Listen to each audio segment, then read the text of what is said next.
All right. So there's a picture here I can't show you, and there's a description of the wastewater treatment plant, and all that was just to tell you it's pretty much standard wastewater treatment plant. I got pictures of it. It's god-awful looking. It's ugly. Wastewater treatment plants are just kind of ugly. But the reason I had a picture when you do get to see the presentation, they started out with the outfall in one location and they moved it. As you all probably know, that it discharges into a wetland, an unnamed wetland they call it, into Lake Lacey Lake, or Lake Lacey, which is really just a bulge in the lake, or in the river, the Shiawassee River, and then it goes into Shiawassee River. But it really travels quite a distance before it gets to the Shiawassee. So we'll talk a little bit more about what your alternatives are, or what the alternatives are for it to discharge elsewhere. So the other thing I did was quite a dive into the violations and the history of that wastewater treatment plant. And to do that, I first went into the ECHO website, which is an EPA website. And so you could go back in history to 2017. You could actually go back in history to 2007 and see that they've been in violation for quite a long time, but I went and got details out of what they call MI Waters. So it's a Michigan Waters website where all of the state information is for that wastewater treatment plant. All the details, and I'm able to pull actual documents out of it, and I did that, and I documented each one of the, and if you got the handout, you can follow along. I'm not going to go through each one, but I will tell you that from 2007 through until 2011, when the new owner came in, they were fairly egregious type violations that made the discharge coming out. They do what they call conventional pollutants, like total phosphorus. And total phosphorus is one of those that you don't want to see exceed the limit. And they had, I think the first one is 39 separate violations, and total phosphorus was one of those.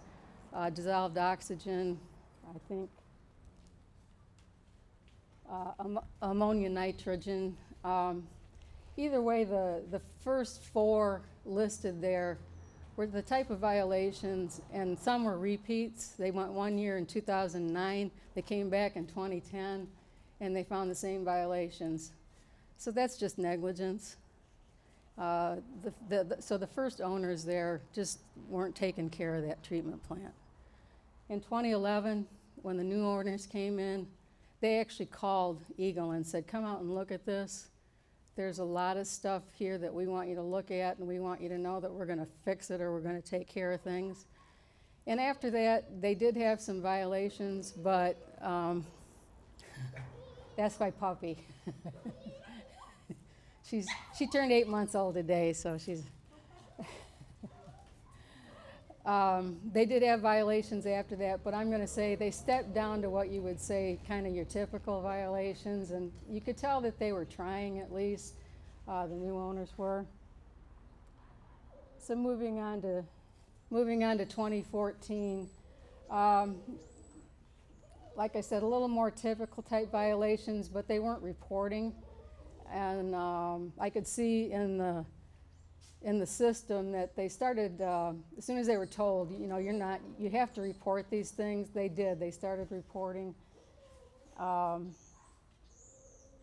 then they had kind of a weird thing. It had nothing to do with the wastewater treatment plant, but somebody started discharging the swimming pool into the storm sewer. Well, you can't do that. You can't put anything in the storm sewer but storm water. One of my favorite things that I saw that the Eagle put out was, I think, it was a bumper sticker that said nothing but rain in the drain. If you see anybody dumping anything in a storm sewer but rain, can't do it. Can't put oil, can't put anything into a stormwater drain. So they ended up having to get a permit. The MHP had to get storm. So that had nothing to do with the wastewater treatment plant. But that's the thing that has been in violation since 2007. It's just sitting there, and the MHP could probably get that to go away if they got a hold of Eagle. They could probably get that gone. So that's really all I wanted to say about the violations. If this was a municipal wastewater treatment plant, I would say this is pretty poor performance. But this is actually kind of not that. For an MHP or a mobile home park, which has similar type systems, it's kind of par. This is kind of, they're not really that great. I think what's happening is the people that are managing this wastewater treatment plant are trying to do the right thing. They just aren't getting the money or the support that they need. That's not to say that you should put up with it. It's just to say that they're kind of doing the best they can. I think they could also do a bit better job when they do have a problem at getting to root cause. They've had piping issues. The blowers have gone down. Instead of buying new blowers, they go out and they get used ones. They could do a bit better job with their maintenance program. But the bottom line issue for you is this discharge going to a wetland, and Mike is going to talk quite a bit more about that, and I'm going to have some more on that in a bit. Are they doing anything to make the plant bigger to correspond with the expansion of the park? No, they actually sized this a wastewater treatment plant with the expansion in mind. It is sized for 165,000 gallons per day, million gallons, no, 165,000 gallons per day. And they're only running at tops 50,000. So yeah, they're sized for it, but it could use a lot of maintenance. Like I said, looking at the pictures and looking at their performance, they could use a lot better maintenance program. And I've seen a lot of wastewater treatment plants. So 42 years, and I do a lot of auditing, so yeah.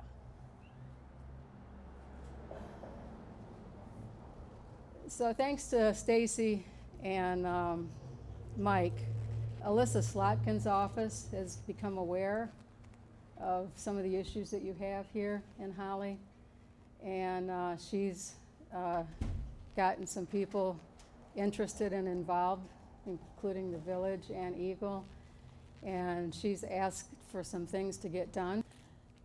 So anyway, they requested some actions, and that's to have some soil water and water testing done in the area at the dump, because the dump is really what this is all about now, right? So I'm shifting topics now. To find a solution for the lack of a 7-foot clay layer underneath the dump, which is another one of Stacy's topics. And to look at the water supply application, we'll outline the replacement of the new drinking water wells for the expansion, which I don't know that that's going to happen. Testing the water of Rice Lake and the Shiawassee River, and monitoring the health of the wetland, which definitely is something that needs to be done. The wells were tested. They couldn't find one of the wells, and then there wasn't enough water in well 10 to sample anything but PFAS. I'm going to talk about PFAS a bit, and that's where your health questions are probably going to come in. But PFAS is something that's been in the news a lot. It's per and polyfluoroalkyl substances. It's the only one you're going to get out of me. I'm a chemical engineer, but I can't remember all of them. They got some crazy names. But the gist of it is that monitoring wells 1, 8, and 9 indicated elevated levels of iron. You know, elevated levels of iron were above residential and non-residential limits. I've got information on what that means if you want to know. Monitoring wells 1 and 2 indicated levels of lead above residential and non-residential criteria. Now that's a historic thing that's been going on. We saw that in way back in the early reports too. Monitoring wells 1, 8, and 9 indicated levels of manganese above residential and non-residential drinking water. And then monitoring well 8 indicated PFNA, which is PFAS, at 31 parts per trillion with a limit of 6, so it was quite high. And then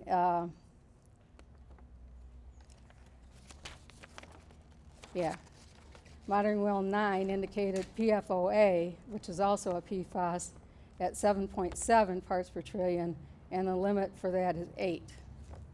So it wasn't quite over, but it was close enough to be concerned about.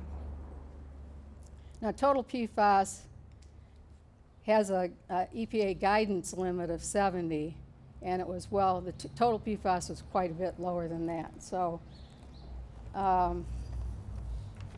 that's the results of the monitoring wells within the dump. So those weren't anybody's drinking water, but that was what was within the dump. And Mike's going to talk about what we might be concerned about wells outside of the dump. We don't know anything yet for sure about that, but he's going to talk about that. As far as the wetland protection and what might be next,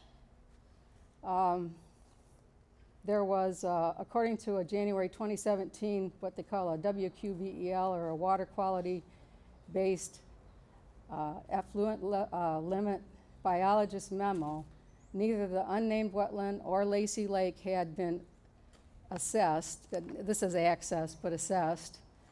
The only TMDL assessed for the so that's kind of a TMDL is where there'd be like a kind of a buildup of a contaminant, and so the only thing that they were concerned about was PCB. Well, there isn't any PCB coming out of that motorhome or that housing, that MHP, so that really doesn't apply to anything coming out of that discharge out of the MHP into the Shiawassee, so they didn't really concern themselves with that. So what they did, what that biologist did look at in 2017, he based his recommendation on a review of the application, the permit section, toxicity facility file, and the previous NPDES permit, discharging monitoring data, a compliant sampling inspection for May 2015, and the U.S. Geological Survey topography maps. And then he recommended limits for flow, pH, total phosphorus, and those were what were adopted for the final permit. So as far as we know, that was the most recent WQBEL biologist memo that had anything to do with that wetland. There were some reported previous biologists that looked at that wetland, but we don't have copies of it, or none that we could find anyway. Did you have another question? Nope, Oh, okay. All right. What's next? Well, we know that construction has already started. And another question that came up is, could that discharge be diverted to the Holly wastewater treatment plant? So I looked at Holly wastewater treatment plant has allowed 1.35 million gallons per day. And then, like I said, Holly Hills, it has a 0.165 million gallons per day maximum discharge. Believe it or not, that's a pretty significant thing for Holly wastewater treatment plant, but it would not be out of the way for you all to ask if that would be possible. So either the MHP or you all could ask Holly if that would be a possible thing for them to divert their discharge to the sanitary sewer. So that's one possibility. Now that would help the wetland issue, but it would not help the possible issue that Mike might talk about, is the use of drinking water wells at the MHP. Is that influencing at all the groundwater at the dump? I have some recommendations here. They are doing some groundwater sampling of wells around the dump. I don't know whose wells, if you in your here know of anybody that's having their groundwater, drinking water wells sampled in the city, in the village. But if lead shows up in your drinking water in your well, now I'll tell you first, the city drinking water, the village drinking water and the MHP drinking water is testing okay. They tested it. They tested it in 2018. Both drinking water systems, besides everything else that they test for, they tested it for PFAS. Neither system shows anything for PFAS. But if your individual homes outside of the village test for lead or for PFAS, you should request that your blood be tested as well for lead and or PFAS. That's my recommendation. So now I had a couple other slides that on if you can wait just a little bit here. So, and then I'll turn it over to Mike. Question. On the original consent decree for the number of units that were approved for that park, when you talked about sizing the wastewater treatment facility, is the number that was approved the same as what is being projected now? It is. Yes. For everything that was approved, and that includes the fire, the fire protection system as well. Yeah. Well, the next one, really, you're going to have to see. What I did was I went on Facebook where everybody was talking about all the illnesses and health issues. I've documented that all. You really, in order to really know if there's any kind of trend or any kind of, like if you've got a trend going, yeah, you'd have to do a formal type of a survey. And if they do find that there's something in people's water, say south of here or something near, you'd have to have that done, and it would probably be the Michigan Department of Health and Human Services that would do that. You could have somebody else do it. You could get somebody else to do it. I will tell you that there are a lot of autoimmune type illnesses, but but I do have some questions. There's been a couple of people talked about issues with teeth, and if you know of anybody who has issues where darkened teeth or black or issues like that, please shoot me an email or something about that. Somebody talked about that people came in and did blood work.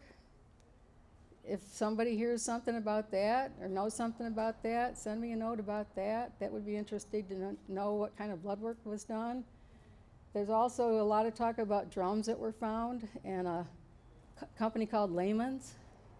I think they're like a drilling operation. I don't know why. They did water wells. Why would they be dumping drums places? I don't know because they drilled water wells. Yeah. But if, We have two EPA dump sites in our region. There's one in Rose and one in Springfield. right, Might have been confused with that. And there was a Marlowe's dump site also. right, that's my next slide. Rose Township, Springfield. landfill, cemetery landfill, they combined those into one big Superfund site. They closed it, then they reopened it in 2002, so that's still open. Marlowe, I can't find anything on it, whether they actually closed it or not. So, And I'm not sure it was ever a Superfund. if you know of any really truly indiscriminate dumping of drums places, that's a really good thing to know about.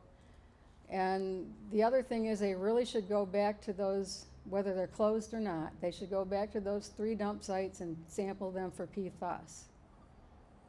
Because if people's wells are impacted around those 3, they should know that. So that's actually the end of my presentation, and thank you very much for your attention.